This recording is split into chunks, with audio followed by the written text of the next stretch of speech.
नमस्कार मेरे प्यारे मित्रों। स्वागत है आप सभी को राधा पोइट्रीज चैनल पर।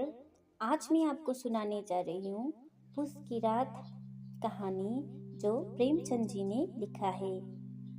प्रेमचंद की पुस की रात कहानी का तथ्य किसान जीवन से संबंधित है। अन्नदाता किसान अथक परिश्रम करता रहता है, लेकिन भगवत गीता का कर्मफल उसे नसीब नहीं है। वह कर्ज से मुक्त नहीं हो पाता है, शोषण के चक्र में फंसता चला जाता है। इससे उसकी मेहनत और किसानी से जुड़ा विश्वास डगमगाने लगता है और वह मजदूर बनने की अभिशप्त हो जाता है। इसी संदर्भ में है यहाँ कहानी पुस की रात। पुस की रात में हल्कू एक गरीब किसान है। हल्कू ने आकर स्त्री से कहा, सहाना आया है, लाओ जो रुपया रखे है उसे दे दूं, किसी तरह गला तो छूटे। मुन्नी झाड़ू लगा रही थी, पीछे फिरकर बोली, 3 ही तो रुपए है, दे दोगे तो कम्बल कहाँ से आवेगा? माघ पूस की रात हार में कैसे कटेगी? उसे कह दो फसल पर दे देंगे, अभी नहीं। हल्कू एक क्षण अनिश्चित दशा में खड़ा रहा। पुस सिर पर आ गया। कमल के बिना हार में रात को वह किसी तरह नहीं जा सकता। मगर सहना मानेगा नहीं, धुड़कियां जमावेगा, गालियां देगा, बला से जाड़ों में मरेंगे। बला तो सिर से टल जाएगी। यहाँ सोचता हुआ वह अपना भारी भरकम ढील लिए हुए स्त्री के समीप आ गए और खुशामद करके बोला, ला दे दे, गला तो छूटे, कमल के लिए कोई दूसरा उपाय सोचूंगा। मुन्नी उसके पास से दूर हट गई और आंखें तरेरती हुई बोली, कर चुके दूसरा उपाय, जरा सुनो तो कौन सा उपाय करोगे? कोई खैरत दे देगा कमल? न जाने कितनी बाकी है जो किसी तरह चुकने ही नहीं आती। मैं कहती हूँ, तुम क्यों नहीं खेती छोड़ देते? मर मर काम करो, उपज हो तो बाकी दे दो। चलो छुट्टी हुई, बाकी चुकाने के लिए ही तो हमारा जन्म हुआ है। पेट के लिए मजूरी करो, ऐसी खेती से बाज आए, मैं रुपए न दूंगी। हल्कू उदास होकर बोला, तो क्या गाली खाऊं? मुन्नी ने तड़प कर कहा, गाली क्या क्यों देगा? क्या उसका राज है? मगर यहाँ कहने के साथ ही उसकी तनी हुई भौहें ढीली पड़ गई। हल्कू के उस वाक्य में जो कठोर सत्य था, वहाँ मानो एक भीषण जंतु की भांति उसे घूर रहा था। उसने जाकर आले पर से रुपए निकाले और लाकर हल्कू के हाथ पर रख दिए। फिर बोली, तुम छोड़ दो अब किसे खेती, मजूरी से सुख से रोटी एक तो खाने को मिलेगी, किसी की घास तो न रहेगी। अच्छी खेती है, मजूरी करके लाओ, वहां भी उसी में झोंक दो, उस पर धौंस। हल्कू ने रुपए लिए और इस तरह बाहर चला मानो अपना हृदय निकाल कर देने जा रहा हो। उसने मजूरी से एक एक पैसा काट कपट कर 3 रुपए कमल के लिए जमा किए थे। वह आज निकले जा रहे थे। एक एक पग के साथ उसका मस्तक अपनी दीनता के भार से दबा जा रहा था। पुस की अंधेरी रात, आकाश पर तारे भी ठिठुरते हुए मालूम होते थे। हल्कू अपने खेत किनारे उख के पत्तों की एक छतरी के नीचे बांस के खटोले पर अपनी पुरानी गाड़े की चादर ओढ़े पड़ा कांप रहा था। खाट के नीचे उसका संगी कुत्ता जबरा पेट में मुंह डाले सर्दी से कू कू कर रहा था। 2 में से एक को भी नींद न आती थी। हल्कू ने घुटनियों को गर्दन में चिपकाते हुए कहा, क्यों जबरा, जाड़ा लगता है? कहता तो था घर में पुआल पर लेट रहा, तो यहाँ क्यों लेने आए थे? अब खाओ ठंड, मैं क्या करूं? जानते थे मैं यहाँ हलवा पूरी खाने आ रहा हूँ, दौड़े दौड़े आगे आगे चले आए। अब रो नानी के नाम को। जबरा ने पड़े पड़े दुम हिलाई और अपने कुंकू की दीर्घ बनाता हुआ एक बार जम्हाई लेकर चुप हो गए। उसकी स्वान बुद्धि ने शायद ताड़ लिया, स्वामी को मेरी कुंकू से नींद नहीं आ रही है। हल्कू ने हाथ निकालकर जबरा की ठंडी पीठ सहलाते हुए कहा, कल से मत आना मेरे साथ, नहीं तो ठंडे हो जाओगे। यह रार पछुआ न जाने कहाँ से बर्फ लिए आ रही है। उठो, फिर एक चिल्म भरूं, किसी तरह रात तो कटे। 8 चिल्म तो पी चुका।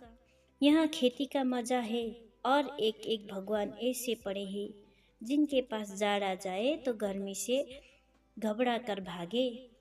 मोटे मोटे गद्दे, लिहाफ कम्बल, मजाल है जाड़े का गुजार हो जाए।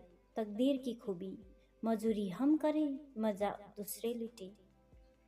हल्कू उठा, गड्ढे में से जरा सी आँख निकाल कर चिल्म भरी। जबरा भी उठ बैठा। हल्कू ने चिल्म पीते हुए कहा, पिएगा चिल्म? जाड़ा तो क्या जाता है, जरा मन बदल जाता है। जबरा ने उसके मुंह की ओर प्रेम से झलकती हुई आंखों से देखा। हल्कू, आ जड़ जाड़ा खा ले, कल से मैं यहाँ पुआल बिछा दूंगा, उसी में घुसकर बैठना, तब जाड़ा ना लगेगा। जबरा ने अपने पंजे उसके घुटनों पर रख दिए और उसके मुंह के पास अपना मुंह ले गया। हल्कू को उसकी गर्म सांस लगी। चिल्म पीकर हल्कू फिर लेटा और निश्चय करके लेटा कि चाहे कुछ हो अब की सो जाऊंगा। पर एक ही क्षण में उसके हृदय में कंपन होने लगा। कभी इस करवट लेटता, कभी उस करवट, पर जाड़ा किसी पिशाच की भांति उसकी छाती को दबाए हुए था। जब किसी तरह न रहा गया तो उसने जबरा को धीरे से उठाया और उसके सिर को थपथपाकर उसे अपनी गोद में सुला लिया। कुत्ते की देह से जाने कैसी दुर्गंध आ रही थी, पर वहाँ उसे अपनी गोद में चिपटाए हुए ऐसे सुख का अनुभव कर रहा था जो इधर महीनों से उसे ना मिला था। जबरा शायद यहाँ समझ रहा था कि स्वर्ग यही है और हल्कू की पवित्र आत्मा में तो उस कुत्ते के प्रति घृणा की गंध तक न थी। अपने किसी अभिन्न मित्र या भाई को भी वह इतनी ही तत्परता से गले लगाता। वह अपनी दीनता से आहत न था जिसने आज उसे इस दशा को पहुंचा दिया। नहीं, इस अनोखी मैत्री ने जैसे उसके आत्मा के सब द्वार खोल दिए थे और उनका एक एक अणु प्रकाश से चमक रहा था। सहसा जबरा ने किसी जानवर की आहट पाई।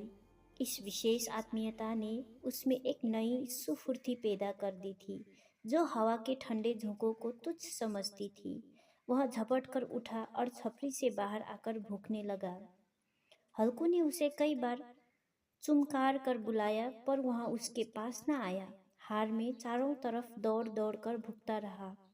एक क्षण के लिए आ भी जाता तो तुरंत ही फिर दौड़ता। कर्तव्य उसके हृदय में अरमान की भांति ही उछल रहा था। 1 घंटा और गुजर गया। रात ने शीत को हवा से धधकाना शुरू किया। हल्कू उठ बैठा और दोनों घुटनों को छाती से मिलाकर सिर को उसमें छिपा लिया। फिर भी ठंड कम न हुई। ऐसा जान पड़ता था सारे रक्त जम गया है। धमनियों में रक्त की जगह हिम बह रहा है। उसने झुककर आकाश की ओर देखा। अभी कितनी रात बाकी है। सप्तऋषि अभी आकाश में आगे भी नहीं चढ़ी। ऊपर आ जाएंगे तब कहीं सवेरा होगा। अभी पहर से ऊपर रात है। हल्कू के खेत से कोई एक गोली के टप्पे पर आमों का एक बाग था। पतझड़ शुरू हो गई थी। बाग में पत्तियों का ढेर लगा हुआ था। हल्कू ने सोचा, चलकर पत्तियां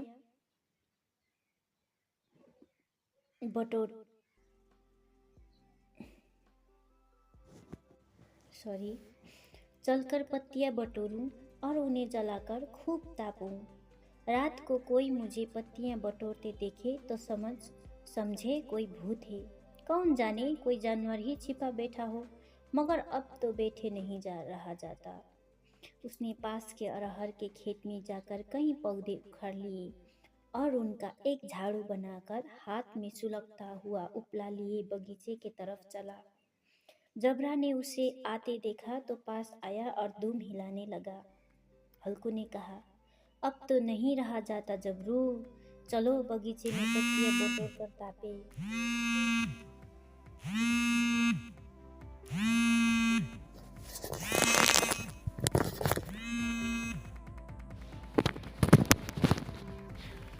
टाढ़े हो जाएंगे तो फिर आकर सोएंगे, अभी तो बहुत रात है।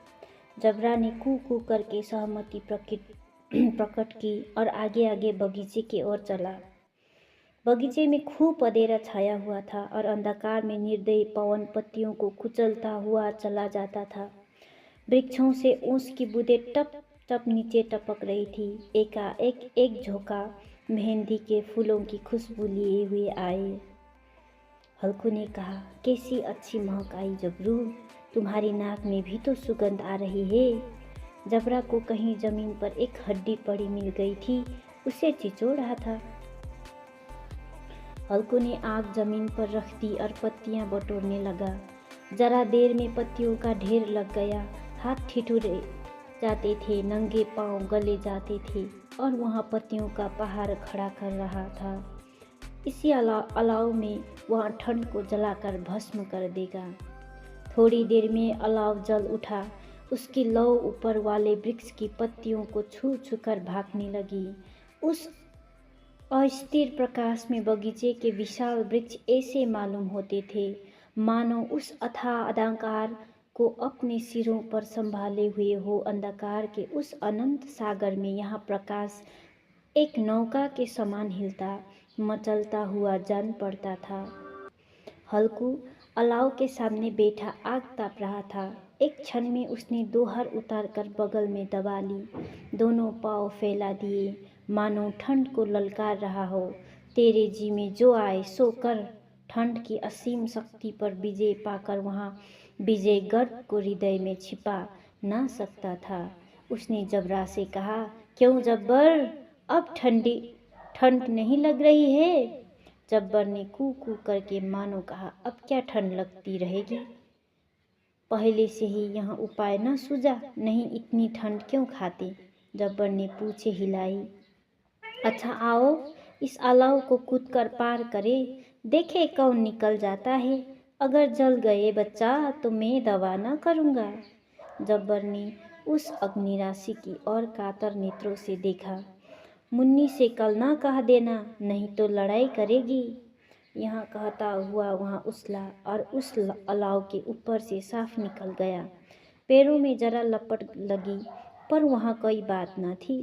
जबरा आग के गिर्द घूमकर उसके पास आ खड़ा हुआ। हल्कू ने कहा, चलो चलो यहाँ सही नहीं, ऊपर से कूद कर आओ। वहाँ फिर कूदा और अलाव के इस पार आ गया। पत्तियां जल चुकी थी। बगीचे में फिर अंधेरा छा गया था। राख के नीचे कुछ कुछ आग बाकी थी जो हवा का झोंका आ जाने पर जरा जाग उठती थी, पर एक क्षण में फिर आंखें बंद कर लेती थी।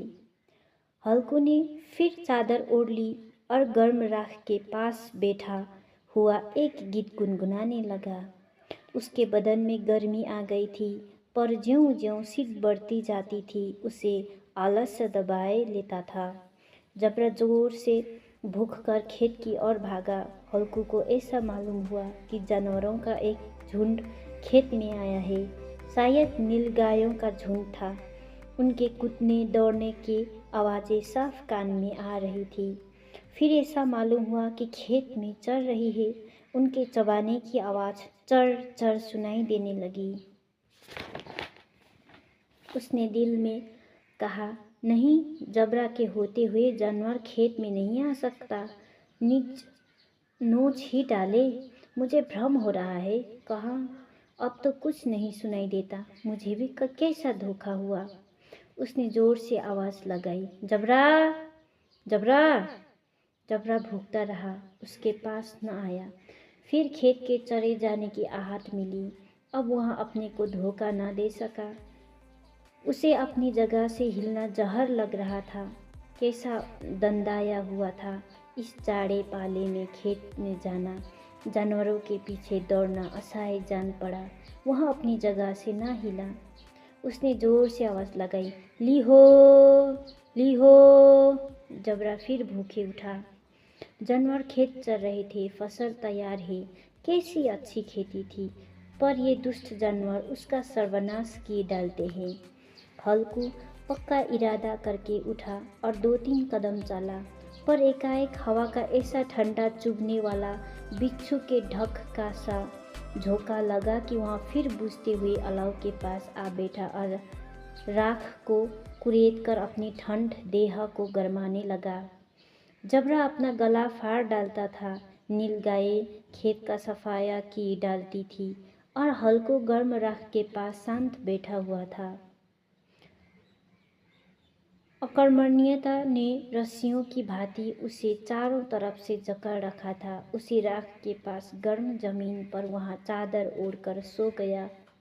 सवेरे जब उसकी नींद खुली तब चारों तरफ धूप फैल गई थी और मुन्नी कह रही थी, क्या आज सोते ही रहोगे? तुम यहाँ आकर रम गए और उधर सारा खेत चौपट हो गया। हल्कू ने उठकर कहा, क्या तू खेत से होकर आ रही है? मुन्नी बोली, हाँ, सारे खेत का सत्यानाश हो गया। भला ऐसा भी कोई सोता है? तुम्हारे यहाँ मड़िया डालने से क्या हुआ? हल्कू ने बहाना किया, मैं मरते मरते बचा, तुझे अपने खेत की पड़ी है। पेट में ऐसा दर्द हुआ कि मैं ही जानता हूँ। दोनों फिर खेत के ढाड़ पर आए, देखा सारा खेत रौदा पड़ा हुआ और जबरा मड़िया के नीचे चित लेटा है, मानो प्राण ही न हो। दोनों खेत की दशा देख रहे थे। मुन्नी के मुख पर उदासी छाई थी, पर हल्कू प्रसन्न था। मुन्नी ने चिंतित होकर कहा, अब मजूरी करके मालगुजारी भरनी पड़ेगी। हल्कू ने प्रसन्न मुख से कहा, रात को ठंड में यहाँ सोना तो नहीं पड़ेगा।